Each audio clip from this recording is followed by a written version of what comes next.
Paano maglagay ng music sa ating text post? Katulad ng tanong ni Kayusful Nessa Delpin. Shoutout po sa iyo, Kayusful. At shoutout din po sa mga nandito sa screen. Simulan natin.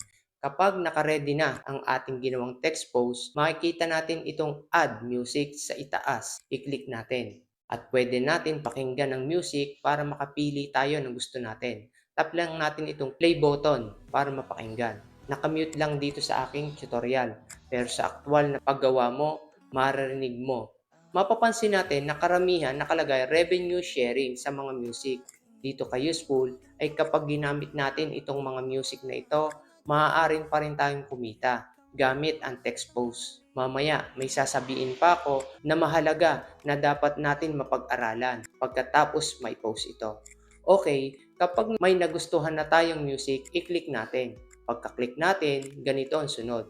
Pwede natin ilipat ang part ng music kung saan natin gusto magsimula. Mapapansin natin na may circle dito na may star.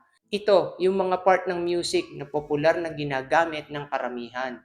Dito sa ibaba, may rectangle bar. Pwede mo i-click yan kung gusto mo palitan ang music. Kapag okay na para sa atin, click natin ang done. Makikita natin na nakalagay na sa itaas ang title ng music. Pwede na natin yan i-post. I-click natin ang next at post. Ito yung sinasabi ko, makikita natin sa ating nagawang text post na may speaker logo. Isa din sa nag-try nito si Kayusful Gloria Servito. Shoutout po sa iyo, Kayusful. Ang nararanasan niya ay taging siya lang na nag-post ang nakakarinig ng music. Ang friends at followers niya ay hindi naririnig ang music na nailagay niya. Hindi ko lang alam sa iba kung pag-view nila nagpe-play agad ang music. Ang hindi ko lang sigurado dito sa may music na text post ay kapag hindi ba na-play ang music habang naka-view ang text post ay kung may revenue sharing pa rin na mangyayari. Ikaw na gumagamit ng music sa text post, ano ang resulta sa iyo?